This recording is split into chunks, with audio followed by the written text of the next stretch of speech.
under there, you'll notice it says, there's a little quote, evangelism, for which the Constantinian reformers. Now, the Constantinian reformers were the reformers, which basically they all were originally, who bought into the mindset that we should have a state church.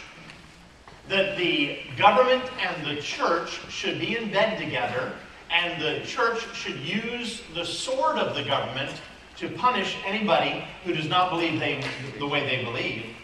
Well, evangelism, which for the Constantinian reformers, those who claimed to hold Reformed theology and yet believed in a state church, was by definition inconceivable.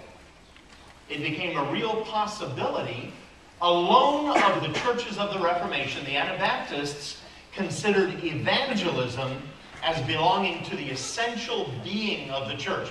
In other words, a church is not a church, the Anabaptists said, if they are not actively, aggressively, intentionally, purposefully evangelizing. Amen. If you are in a church that does not actively, intentionally evangelize, and I don't mean that they've got 3 people who do it on Thursday night.